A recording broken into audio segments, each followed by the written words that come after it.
All right, we are here to do WWE Raw. And this is from the June 19th, 2017 show. It is now June 20th. I am Mike, and I'm not doing heroin or cocaine. He wants you to believe that. And he's Byron, who may be doing all the heroin and the cocaine. Maybe.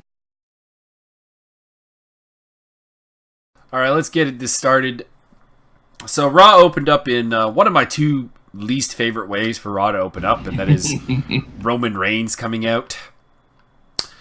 Couple of problems with this promo here. The promo here is not good because, one, tremendously false statement that he cannot be beaten one-on-one because Finn Balor has done it, Joe has done it, a couple other people have done it. So, factually incorrect, and when you're a face, I would appreciate factually correct stuff. I expect the heel to masquerade the truth, to decide that he really needs to lie, frankly, but the face is supposed to be a wholesome person who actually has a level of truth in them. And the other problem is he presumptuously names himself the number one contender for the Universal title because it's his yard and he makes the rules. This is not a face promo. It's just not. Joe interrupts him, comes out. Joe makes this actually bearable, but the thing about this is that Joe is cutting a heel promo here. Like, there's no faceness to it. There's no too cool for school. Nothing. Like, this is a straight-up heel promo, and he comes off as a bigger face than Roman Reigns. Roman Reigns is the bigger asshole in this scene. Mm-hmm. So not really good work. We get a brawl. Roman Reigns escapes the coquina clutch, hits a Superman punch, stand tall. And Joe gets sent to the outside and runs away, which is not great for your number one contender, especially when he's not, facing off with the champion. And apparently we are getting Samoa Joe versus Roman Reigns tonight. Is there anything you would like to add to that? Initially, I thought Roman Reigns' promo was really good. He was actually displaying, I'm going to use air quotes here, personality. He was smiling. He was engaging. He looked like he was present mentally. For a bit there, I was really impressed. And then he just kind of started reciting lines, and then it went to shit. But the notes here I have, typical Vince booking, Roman can't even be challenged during an opening promo. Joe/Roman later, fuck finish for win for Joe, I guess. You can't make your challenger look strong. That would actually make sense. I agree. Like, I enjoyed the delivery originally, but just the content of this is so bad. Then we went on to the Hardy Boys versus the Club, which just seeing this match and knowing that the Club was going to get largely squashed made me sad because the Club could have been so much more. Like, just a lot more than they have been made to be. They've given them some level of push at various points, but on the large part, this has been a sad state of run.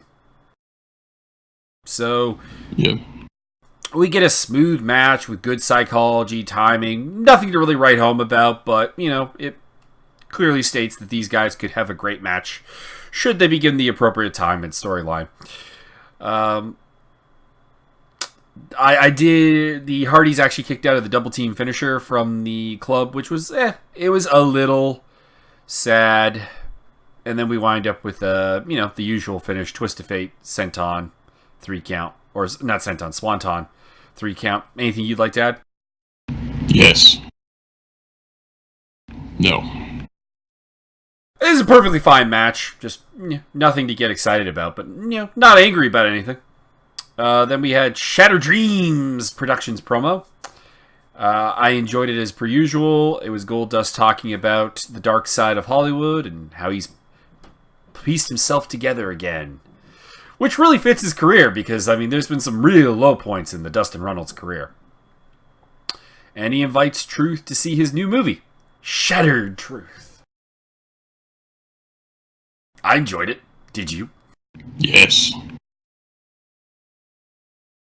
That's not much else. You basically said everything about the whole thing. It's a very short promo. There's not a lot to divide up.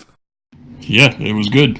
It's pretty much the end of that story. All right, take us away with Singing Time with Elias Sampson. He got drowned. I got a few notes here. I like that he had to have the name twice to get anybody to pop for any kind of heat.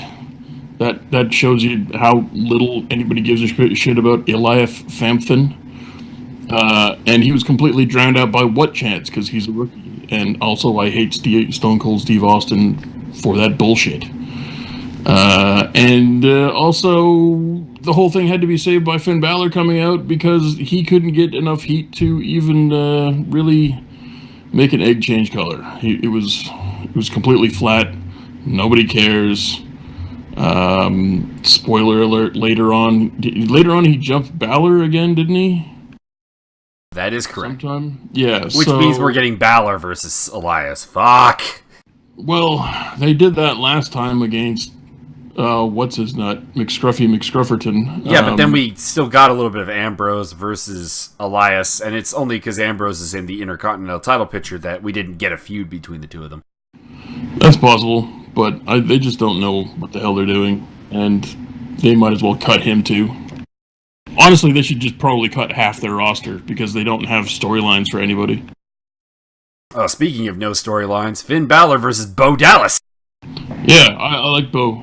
Bo did a good job. He every time I see him, he's really impressive, and he's obviously got whatever Bray Wyatt's got. He's got that too. Somebody please just put them together so that they can work together. Or give him his own, like, dark ministry evangelist type thing, or I don't know what. But I just don't get it. I don't understand how they don't understand. That's just where that ends. The story I've always heard is that Bray doesn't want Bo involved with the Wyatt family. He wants him to kind of be his own man, so to speak, but fair enough. Give the man something. There is talent here, and it's being very much wasted. Like a lot of the talent on the show, we kind of hinted towards the club earlier. Wasted talent. Finn Balor being kind of wasted right now if we're actually going down the Elias Sampson route for a feud. Just an interesting thing here. I do enjoy the fact that the Elias Sampson commentary is always reverse of what it usually is, because Corey Graves, the heel commentator, absolutely hates him, and it's hilarious. And Michael Cole's having to defend the heel. It's pretty funny, actually. Anyways, I was really happy when Elias Sampson just left the ring, because I was like, okay, maybe we're not getting Sampson and Balor as a feud. I can hope. And then he was wrestling Bo Dallas, and I'm like, damn it, as much as Bo Dallas is actually good, he's buried even further than Elias. This is a terrible sign. We end up with a Pearl Harbor from Bo. Finn got some brutal kicks and stomps him. I liked it. Rougher side to him. And the barricade work and the ignoring the referee was all good. And he gets the pinfall after a sling blade dropkick coup de grace combination. I wrote here, surprisingly hard-hitting match, but little to write home about. So we've had, two serviceable matches at this point. Nothing really wrong with them, but nothing really particularly right either. Agreed. Then we have Corey Graves leaving commentary before they play a trailer for 2K18 game, which doesn't really make a lot of sense for the face to be burning up all the Legends stuff in the trailer. That was the only real question that brought up. And then we had Angle, Graves, Cass, and Enzo backstage. And you want to tackle this? I just thought it was a really good promo. I like the Graves and Angle storyline that's going on, and the fact that Enzo referred to a certain Scottish retard as Connie Mack was fantastic. And Enzo is probably literally the best promo on earth at this point, which will be followed up later in our actual main event after they're done with the bullshit wrestling. Yep. The Connor McGregor stuff is about the fact that Enzo had tweeted at Conor McGregor that if Floyd doesn't kick his ass, Enzo will, which was kind of dumb, but whatever. Use it for some cheap heat. I'm fine with it. As for the Graves Angle thing, I might like it. It kind of really depends on what the payoff ends up being, though. Oh, it'll be horrible. It'll be like, it turns out that Kurt Angle had bestiality sex with something. Whoa, they already had that with Booker T's wife, my friend. Yeah. Oh, yeah. So it crashed and burned, and it's the worst thing ever. So they'll do it again, and it'll be garbage. And he had some crazy. They'll need to say the words bestiality sex because it is the worst thing ever and doesn't fit on PG TV. And it'll be something about how he bumped a clown one day or something, and it'll just fall flat on his face. It's going to be like the payoff's going to be total crap, but I'm liking Graves and Angle sort of bouncing off each other. It's actually helping Angle out a lot because Angle just has these weird flat stuttering lines backstage most of the time, but when he's engaged with Graves, it's working out great. I think it's that Angle was part of the much less scripted era of the WWE, and I don't think he's handling the over-scripting all that well. Who does? Anyways, the basic point of this promo is Enzo and Cass want to know who's been attacking them. Enzo believes it's the Revival. Cass believes it's the Big Show. Kurt says he will get to the bottom of it tonight. We roll on to Seth Rollins promo time, where he's talking about being the poster boy for 2K18, and God, this was terrible. Yes, my notes say, heading Greasy Jesus, usual schmaltzy face promo, this is our cover, guys, this is our cover, ours, you and me and the universe. The crowd was reacting, at times, and then Bray Wyatt saved it. Bray did a great job with this, and just the difference, the state of the charisma difference in this feud is amazing. Yep. Which is not good, because again, Seth is supposed to be one of your biggest faces, but anyways. Not really a lot to per se talk about here. Bray Wyatt is on the Titantron. He talks about how Rollins contradicts himself, talking about growth, but then also his vanity at the same time. He's great with words. That's all that needs to be said really on that. And also Bray points out, rightfully so, that Seth is talking about how he's becoming his own man by not conforming to what the authority wants, but he's basically conforming to what the fans want, which is, again, this is not necessarily a bad thing, but it does throw a whole wrench into this whole storyline that, frankly, Seth is not being like an original product. He's just pandering to the fans to a large degree here. Yeah, he's a babyface. Yeah, and then Bray Wyatt comes out with the, I'm here, come out. And then Seth takes him down with a dive to the outside, and that's really it. This, the ending to this sucked, because you got Rollins after diving going, come on, bring it on, and then walking to the back. What the hell? Yeah. Yeah, Bray did his best, but WWE continues to try to consume itself with retardation, and that's pretty much how that ended up. This was, I would say this was the low point of the night. We moved on to Balor cutting a backstage promo. He's putting Roman over, like he kind of has to, and then Elias attacks him, and we're going to get these two feuding between each other, and I wrote sigh, and then, hey, Devon Dudley. Yeah. And then we went into Akira Tozawa versus TJP. Lead it off for us, Byron. Let's see. What are the notes? Tozawa / TJP. No tinnitus brand? Oh, there he is. Let's see. And then there was an extended promo sequence inside a 205 Live match, which means of the 3 minutes they're allotting for this match, you're taking up 4 minutes of it with this extended promo thing. But they actually did end up giving two good wrestlers at least a little bit of time to work, which was surprising. I didn't know they were allowed to wrestle on a wrestling show. It's weird. Titus is actually doing a really good job in his role as the mouthpiece, as the kind of weird tweener. Like, he's not a heel per se, because the faces that he's recruiting don't really hate him. He's a businessman in a nutshell, so yeah. I like it. I enjoy it. Yeah, and Cole, it's pretty obvious that Graves is feeding Cole these dumb slang terms that nobody uses, and then getting him to say them out loud, because something about the Titus Brand barbecue over the weekend, and he's like, "Hey Cole, how was the Titus Brand barbecue?" And Cole was like, "It was turnt."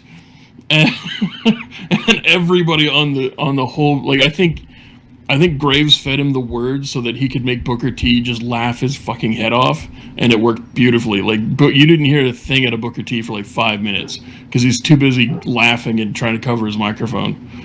Which I'm not opposed to, because less Booker T is good. And then I have some notes here about Neville the Weevil, and Neville the Weevil is peevled.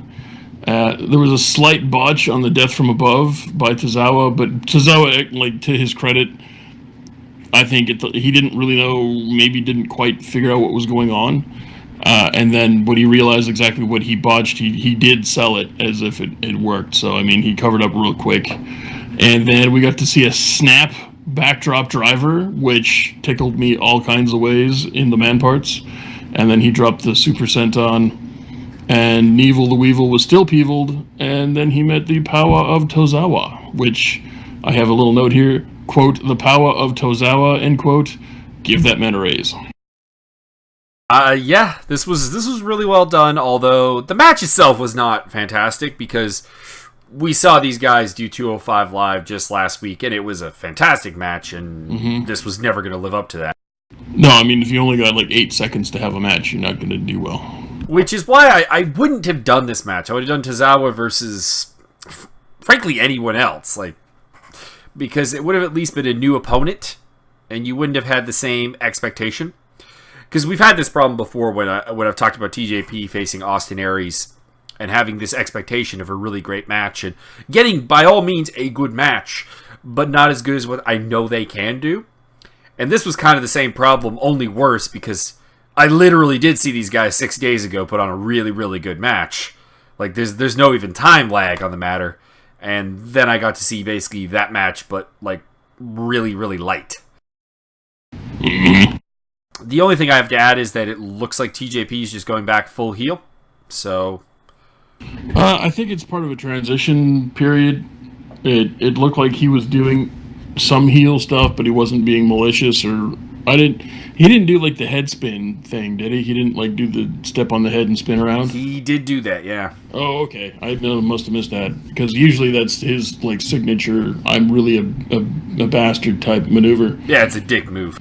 Yeah, so I don't remember seeing him do that, but if you say he did, then I believe you.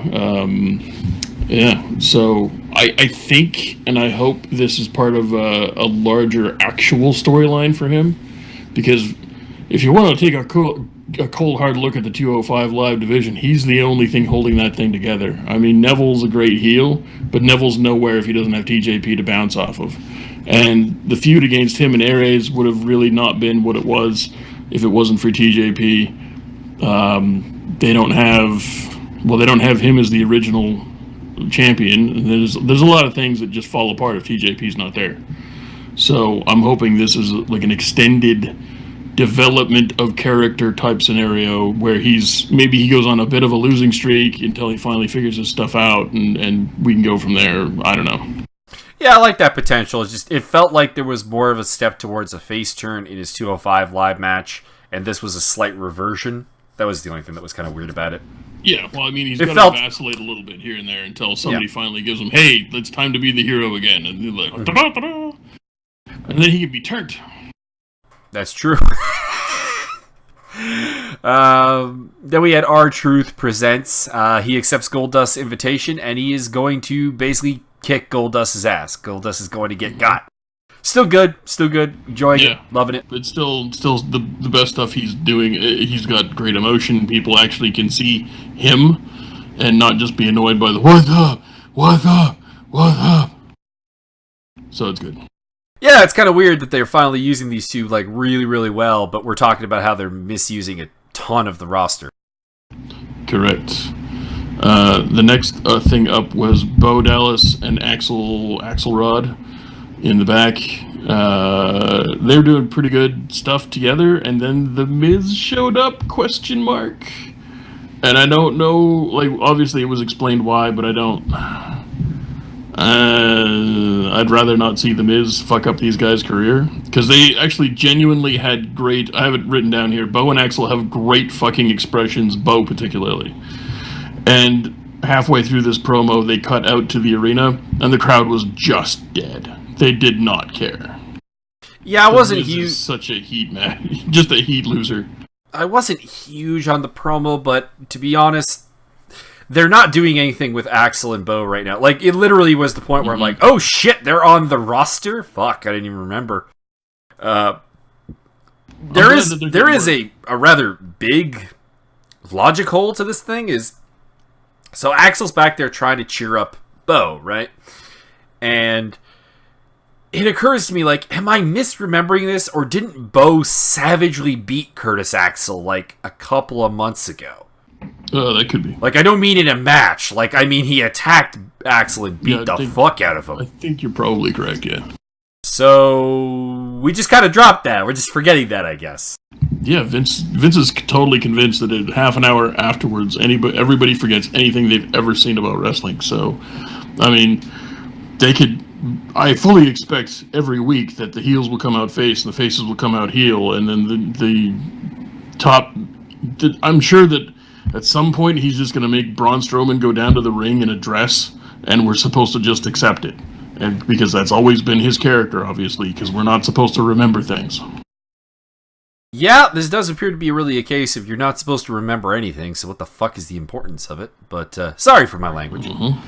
But, you know, okay, The Miz played off of the fact that they were both in the Marine 5 with him. I'm assuming they were. I never saw the movie. I'm never going to see the movie. No. Oh, come on, it'll be great. I should look it up on IMDb, I suppose, just to verify. That's really about it. And his promo was correct, to be honest. I mean, like, I have it written here. Miz cuts in and basically says the Marine 5 version of them would smash these pitiful versions of them. Which he's correct, because these two are so far under that I didn't remember they were on Raw. And, you know, he offers to include them in his entourage. So, it's doing something with them, I guess. But, again, the inactivity of some of the roster and the complete misuse and not really giving them anything to do, only to try to introduce them a while later. It's the Jinder Mahal thing all over again. Mm-hmm. You know, he has no story, let's put the belt on him. What? Also, they're all former stablemates of Heath Slater. Correct. So then we have Samoa Joe backstage, and this is a good promo. He talks about, he's asked what he's planning for Roman, basically, but Joe points out that Roman should be planning for him, not the other way around. He's going to beat Roman, he's going to lock in the Kikina clutch, and then he's going to go to Great Balls of Fire and become the champion. By the way, he's the only person who makes me kind of mark out when he says Great Balls of Fire. Literally the only person on the roster. Well, Dean Ambrose, when he's singing it in the little like singing bit they have, is pretty good, but that's about it. And Roman points out that Joe points out that Roman's logic is indeed effed because he lost to Joe 1v1 when Joe arrived 4 months ago. So again, the face is lying to us, everybody. That's what we want. Short, sweet, to the point. And then we get Roman Reigns versus Samoa Joe, which my notes read, hey, it's not the main event. And then ... Sma's incoming, right? Yeah, totally. Yeah. Take it away, boss. It says here on this notepad, generic WWE match, slightly enhanced by Joe carrying the match. Yay, Braun! Roman fucked up the Coquina clutch spot like he had an electrified butt plug. Braun is over as fuck. One hand hefting Roman like garbage. Called Amber Lamps. That is all of the notes I have for this match. All right, I'll fill in some of the gaps. I'm gonna say this. I like the Superman punch. I do not like it when he does the theatrical Superman punch because it's stupid. Like when he hits like a, to borrow the Randy Orton phase, when he hits a Superman punch out of nowhere, like just kind of in the flow of the match, it looks pretty cool. But when he does the like, I gotta jack up my fist, I gotta wait for you to get up, and then BAM! You know, it's dumb. It's dumb. I don't want to see it again. I will see it again, but we had an inverted atomic drop in this match, which I'm just gonna throw this out here. Why is it called an inverted atomic drop? I see more inverted atomic drops than atomic drops. Should honestly be like reversed at this point. That's really it. I did enjoy Roman Reigns' reversal of the Uranage for into a Superman for a 2 count. That was pretty good. And a really nice Uranage from Joe after that. And Coquina clutch. Joe fights him off, hits a spear. Joe gets his foot on the ropes, which I wrote, thank God, because Joe losing this match would have been retarded. And totally possible in WWE. Joe still almost got counted out, and then the ambulance showed up, which I honestly thought like the smoke detector in my apartment was going off or something when that was happening. I was like, what the hell? I like the fact that Roman took at least a minute to figure out that there was a loud beeping sound before he acknowledged that there was a loud beeping sound. And then he took another, 20 seconds or something to figure out, I should be looking at the Titantron. He's not good at that. So bad. Roman gets distracted and gets choked out.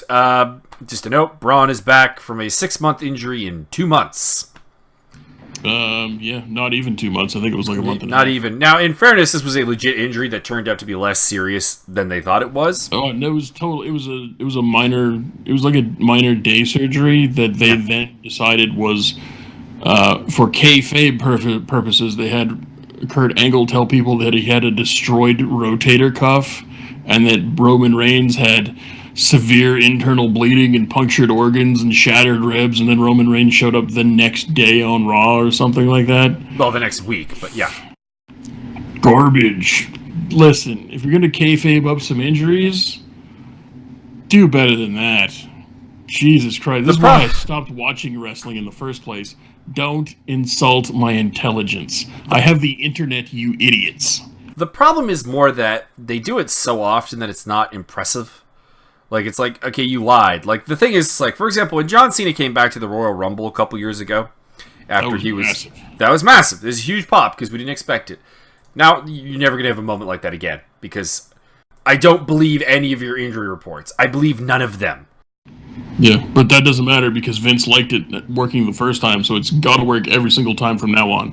For the next 60 years, everybody who gets injured is going to be out for, probably, I will say the next person to have a semi-serious injury, like a torn muscle, is going to be probably labeled as having a career-ending spinal injury. And you'll never see them wrestle again. He'll probably even make them do a retirement thing in the ring. And then 3 or 4 weeks later, they'll be back wrestling. Yeah, I'm not down with it. I was a lot more positive on this Raw before we started reviewing it. I enjoyed the show. I enjoyed the show as a whole. It's just that I can see all the BS behind, how bad Vince is going to fuck all this up. Yep. And then, as you said, Braun does he comes out to remind Roman, I'm not done with you yet. And slams him with one. That's great. And basically what we end up with here is he challenges Roman to an ambulance match at Great Balls of Fire. And later in the show, we are confirmed that will happen. Yeah, he'll probably win that match because it's a gimmick match, and therefore it won't make Roman look weak. And then Roman will be right back on Raw. Yeah, probably. Then we had Miz TV with Maurice as the guest. I actually enjoyed this segment. I did. I have notes. I would like let me give it a little positive that you could rip it down. How's that sound? No. Let me just. My notes are pretty short. I mean, okay, I've go for it. 5 or 6 notes, and then you can ooze all over it. Look at ooze. So as you know, As you know, my notes start with a heading, and then we got bullet points. So the heading is Miz, skip, skip, skip, Bears, skip, skip, skip. Ah, I found the Dean spot. Ooh, clock spot. Do the Bears join in? Miz is the least interesting part of this entire gimmick. Bo and Axel are Bears? Correct! Skip, skip, skip. I actually like this. This was like this was actually by WWE standards a really well done kind of romance angle. Like they're usually utterly awful, but like Miz actually convinced me here that he was very much a very, very sorry man who was begging his wife to come back. And that sounds kind of sad, but it was well done. I do appreciate the angle. I appreciate that they're actually giving him character work. Imagine that. I do appreciate that it's not their generic, like, I raped you and now you're my girlfriend storyline. I do appreciate that angle of it. Miz is just so boring. It's going to take a while before he really climbs out of any kind of doghouse in my book. Maurice is great. Bo and Axel are great. Who's the opponent of some description? Ambrose. Oh, is that who it is? I keep forgetting because he's okay, so Miz and Dean are probably tied at being the least interesting part of any of this. Maurice is probably carrying the whole thing off the best, really. No, it's really good. It's also believable because half the time when they do this relationship stuff, either the dude is a complete douchebag or the chick is a complete bitch. And that's not the case here. Don't get me wrong, Miz is a douchebag, but I mean not to Maurice. He's actually trying, he's trying to make up for his mistake with her, and she's giving him the chance as opposed to being a complete bitch. I enjoyed it. It has I don't actually hate either of them and kind of want them to get back together. Like that's not bad. That's good work.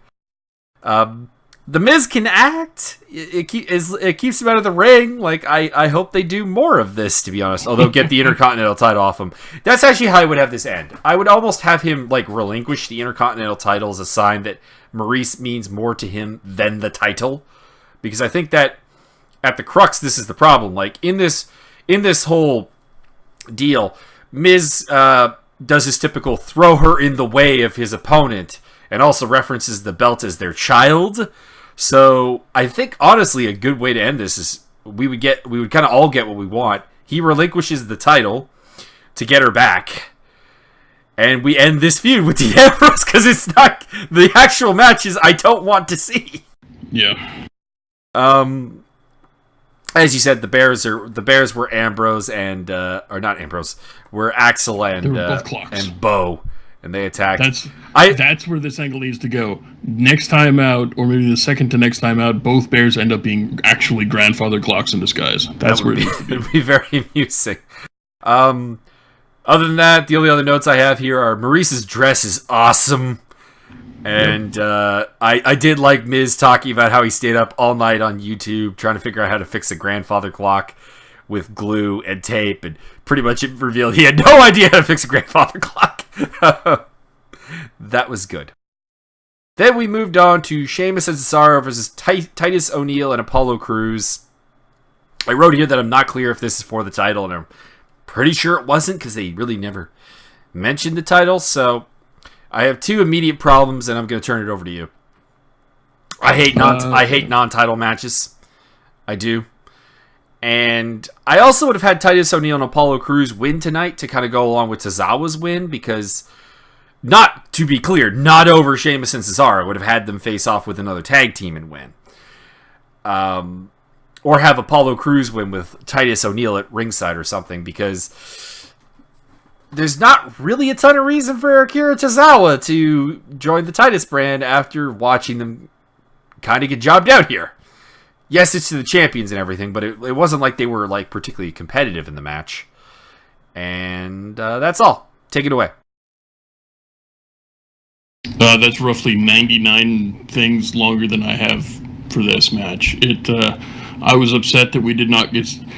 Do they have a name? Because they keep calling them the Bar. So I have tinnitus/bar as my header. No bar entrance. I'm upset. Yeah, I was upset by that. Generic WWE match. That was all I have. Yep, I've literally nothing else to say really on the matter, other than they won with that air raid crash thing that they've been doing, which I'm down with because I love that move. Mm-hmm. That is a good move. Then we had a Lesnar versus Joe hype package, which I skipped through most of because honestly I'm hyped for that match. I do not require additional hype. I skip every single hype package they put on these things, and half the promos because I don't care. Like, whoever is doing the promo, I have to be interested in why would I want to watch you talk if I don't care? So if I don't care, I don't want you talk. And if I see something weird shenanigans happen in the thing, then I'll kind of back up and find out why shenanigans are happening during your promo. But other than that, I'm not sitting around to watch a greasy Edge Jesus promo. There's no point. The only reason I watched this one today was because they put him on the cover of something, and I wanted to hear if there was something semi-interesting out of your mouth, and it was all generic. No one's popping for this, generic boy. So yeah, I skip everything. Everything but the wrestling, pretty much. And then yeah, we had Banks versus Jax. This was one of the longest shows I can remember watching. We got to Joe versus Roman, and I'm like, wow, that's a good main event. Wait, there's more. There's a lot more. A lot more. What the hell? So, yeah, when Sasha Banks comes out, I'm kind of in a mild state of shock, going, why is she here? And who is she? She's coming out first. Who the hell is she wrestling? Nia Jax? Okay, why are you behind this match? This might be good. Are they giving Jax a push? Is this the beginning of a push? And then Bliss comes out, and my notes say, Bliss? But why? And then the next note says, I'm just done with this show already. Emma, get him! Sighing intensifies. Botched leg drop. Wow. Bailey? But why? Kinshasa! Weird, not sure, but I think they're trying not to fire Bailey. And that's all the notes I have for this angle. It was weird. It was a mess. And I'm conflicted because it's cool to see Bailey. They got Bailey to go out. They got Bailey to kick ass. Bailey looked really good in the ring. Bailey didn't mess around. There was none of this half-speed bullshit. There was none of this, we're working together for a match, guys. She just went out there and fucking tore people apart and then nailed... I can't remember who she nailed with Kinshasa. I don't know why she's using the Kinshasa. But I'm okay with it, too. I'm trying to remember who she hit with the Kinshasa. It was Emma. Emma. Was it Emma? Yeah, it was Emma. I'm pretty sure it's not Bliss. I know it wasn't Jax or Banks. Well, she was on Banks' side theoretically in this particular schmoz. When are they doing that heel turn? I don't understand. I mean, I could deal with it, but I would prefer to have the heel turn when Bailey has the title and has had like a reasonably long run. I don't know if and a good run, which I know is asking for a lot. The match got thrown out basically, and we had Emma chase Alexa Bliss into the ring. They had a bit of a thing where I did like Nia Jax just like saying, "Oh, you want Bliss? Here you go." That was good, yeah. But unfortunately, she kicked Jax, and so Biddy and fighting with the heels. They beat up Sasha Banks for a while, and then we have running Dana Brooke, Mickie James, Bailey. Bailey looks really strong, but this was a complete smosh fest, and we're doing what we did with the SmackDown women's division, which is everyone is now in the same feud, except for Alicia Fox. What you mean, like the SmackDown men's division, where literally everybody's in the same feud? I would say the women's division is worse in this regard, but you're not wrong. And you could also argue that the men's thing is worse because they've been feuding over not a title. At least this is over a title. If there's even a guy with a title involved, then no one's feuding over that. Yeah. Just an interesting segue here with Booker and Graves talking about the Money in the Bank deal. Interestingly enough, Corey Graves, the heel, is saying that further investigation is needed, and Booker T, I guess he's a tweener, says that Carmella should keep the briefcase. So I like that, actually. Again, I've always said this. I don't like the strict heel commentator, and Corey Graves is not a strict heel commentator. So that is good. Correct. Then I'm going to... okay. Call back to the original Angle, Cass, and Enzo spot that they had earlier. The reason... I just remembered this now. I should write these things down. But the reason... one of the reasons why I put down that Enzo is literally the best promo on Earth, other than the Carly Mack or whatever that fucking greasy Italian guy's name is hey, Kurt Angle, how you doing? Hey, Graves, no kids, how you doing? And then he took a shot at, and then at the end he took a shot at Graves. Hey, Graves, I think one of your hairs is out of place. Yeah, I enjoyed that. It's fantastic. The promo at the end of the night, I am so conflicted because they have buried the only tag team that's over in the entire company other than the Fashion Police. They've torn it apart for no reason. They didn't get any mileage out of this tag team. They could have had like the Legion of Doom meets Demolition meets the New Day for sales and merch, but they didn't even give them a title. At any point, no one gave him a title. I am flabbergasted. It'd be like, I've got all these gold bars, but I don't have any furniture. So I just use them as furniture. And then when I can afford, I'll have a job and I'll earn some money, and then I'll buy furniture and throw out these gold bars because they're too hard. It's that level of stupidity. But Graves, Enzo and Cass did this. This was a master class in how you promo. Enzo was crying, legit crying. Cass was hot, delivered every line perfectly. I don't know how much of this was improv and how much of this was scripted. I get a kind of the feeling that this was all improv because they're good like that and they can just talk. This was the best segment of probably the last, I don't know, how far back was the Festival of Friendship?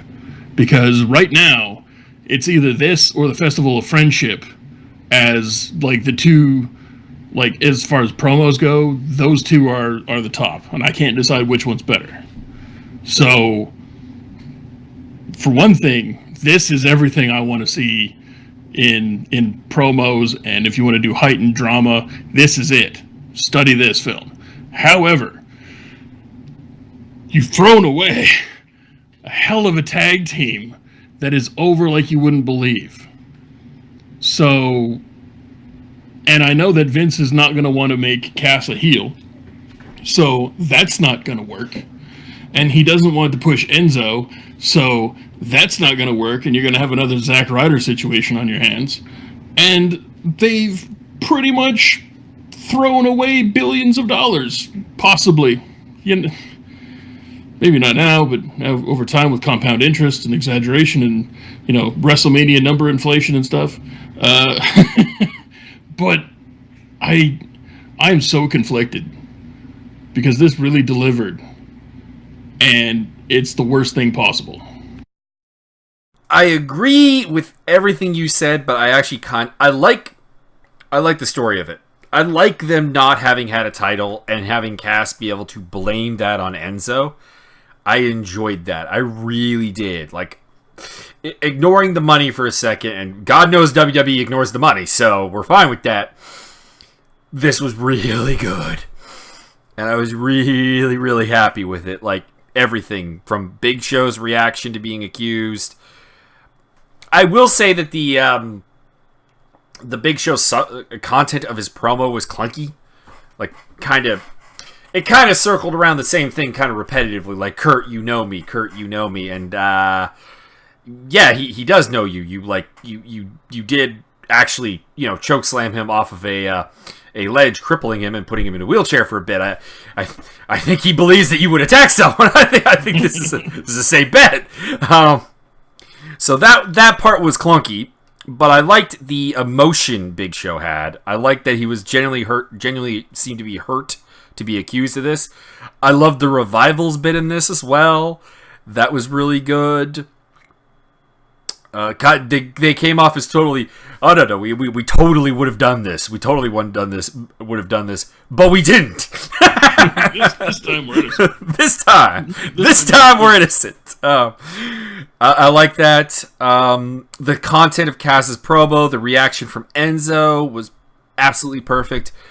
This is probably why I felt really good after watching Raw, and then going through this, I realized I didn't like a lot of the lead up to this, but the ending was fantastic.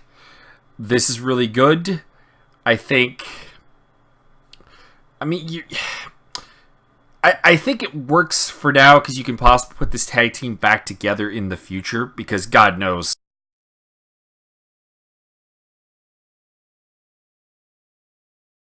Like, that's not new. To do this correctly, the way they should have done this correctly in the first place was to have them on and off have titles. You'd have like one or two big runs with the titles because they're over like that. You can do this. This is a thing that can be done. This is some New Age Outlaws type stuff right here, where you can just keep putting the belts on them because they're great and people really want to see them and really want to see them as the champs. You could have done that, and in 3 to 5 or 6 years, you do this for whatever reasons you want. It does make sense now because they've never been able to hold titles. I guess you can lay that at whoever's feet you want, but it would have been so much better had they been more established.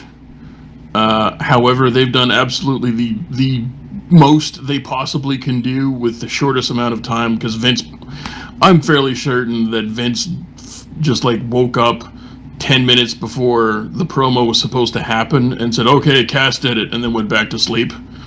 I think there were enough hints there that they have at least known for a period of time that Cass is supposed to be the culprit. That's not how they do things, though.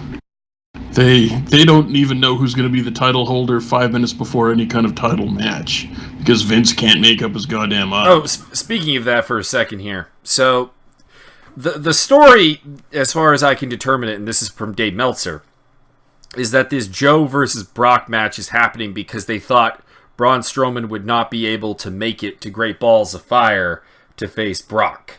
They thought he would miss it a little bit. So he is. Did they kayfabe themselves? They may actually have kayfabed themselves. Oh my god! It's freaking incredible.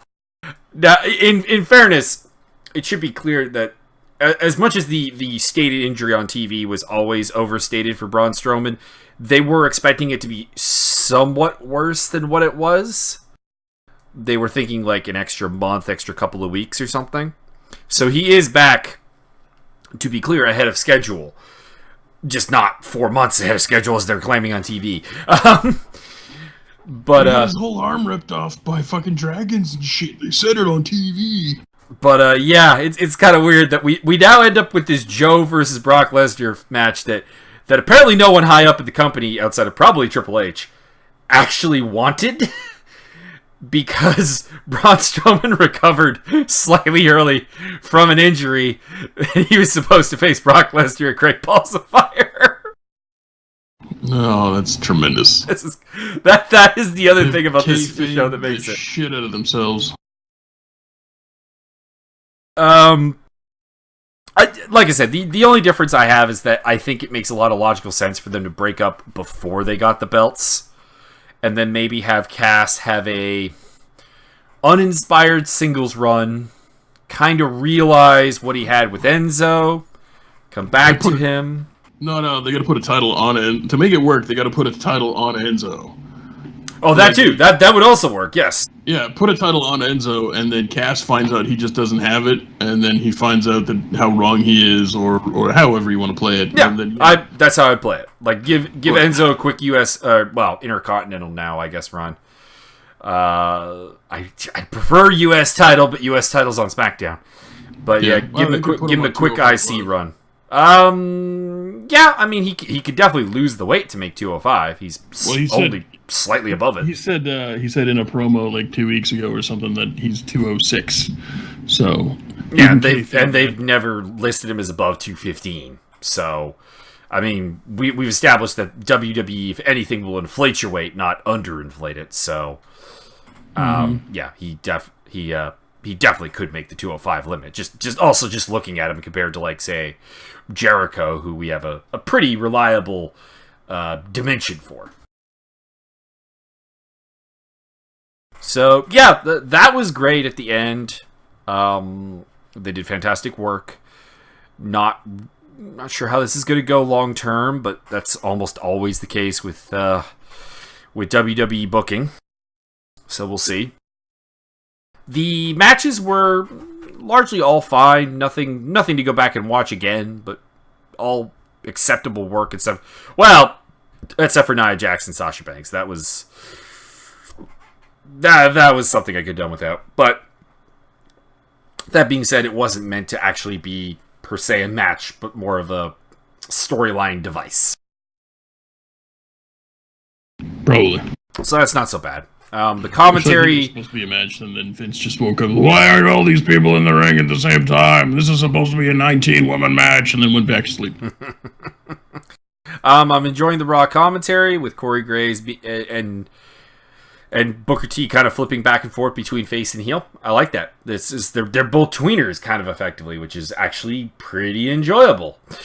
Michael Cole can still be annoying though at times. Although I did enjoy Booker T going, Michael, just stop with the cheap shot talk already. And then Michael Cole getting all the kind of like sad kid we got SmackDown at school going, but it is illegal. Yeah. By the way, if you guys haven't watched the What Culture Michael Cole diary video, that is hilarious. Enjoy that. It's old stuff by now, but it's great. I enjoyed the idea of I'm gonna spoil one of the jokes. Michael Cole's they're reading Michael Cole's diary. Michael Cole is like, I park very far away from the arena because someone has dropped a dead mule in my parking spot that says Michael on it, and I have to walk all the way to work. It's good. It's good stuff. But yeah, no, the show really wasn't. It wasn't bad because there was nothing that I'm absolutely cringing about. The in-ring work was acceptable. Cass and Enzo was fantastic. The Titus Brand stuff, aside from them losing their tag match, was spot on. Spicy meatball. Yeah, I mean, it's all reasonably good, except for, well, I guess the fact that Finn Balor is feuding with Elias Sampson is kind of sad, and to watch the charisma disparity gap between Bray Wyatt and Seth Rollins is also a little cringeworthy, I suppose. I blame Vince, and so does everyone else. It's pretty much it. I mean, this is kind of the funny thing is people say you can't blame Vince for everything, and yes, I can. He gets credit for everything, therefore he gets blamed for everything. Like, WWE has put out the idea that for pretty much their entire history that the buck stops with Vince McMahon. He has final say on everything. That means when things suck, it is his fault. Like a terrible botch in a match or something, that would be on the performers. But no, I think that's pretty much how he scripts it. But like all the booking decisions that are bad are Vince's fault because he's the man at the top. I'm sorry. It's like back when Impact Wrestling and Vince Russo was trying to say, it's not all my fault. Like, Vince, you're the head booker. Yes, it is. Fire Russo. That's the thing, is he was claiming he didn't book some of the things that got the Fire Russo chance. I believe him. There's probably one or two that he didn't do. But you're the head booker. don't do them if you think it's going to get a Fire Russo chant. Yarp. Anyways, that's all I have. You got anything you want to add? Just that this Raw makes my point about Monkey on the Back, which was if you keep giving people sour endings, they're gonna think it sucks. If you give somebody the cherry on the top at the end of the night, they're gonna think that the whole card was great. Maybe at a WrestleMania at some point you could have a feel-good ending and not just put Roman over, because if you look at what happened tonight, you're probably going to get a lot of positive reviews on it because you ended it well. So keep doing that. This kind of thing. There's a lot of movies that you and I have both seen that the ending either made or broke, and sometimes the ending absolutely saves an otherwise subpar film, and sometimes it kills something that was well written, well acted, and well directed. And then you should go hang yourself. Boyka. Just sit back in the chair, big boy. Greatest seed in that movie. For those of you who do not know what we're talking about the most recent in the Undisputed series with Scott Adkins as Yuri Boyka. There's a bit where he, for like 3 scenes in a row, punches this guy and just puts him back in his chair. And just like, just sit down. It's good. I enjoy it. Anyways, that's all we got for today. We may do Lucha Underground as well. Maybe. And we'll see how that goes. I'm sure it will be good because Lucha hasn't really let me down all that badly. I mean, they have bad segments. Don't get me wrong. They're not batting 1,000, but the episodes as a whole are generally always good. Now get off my lawn.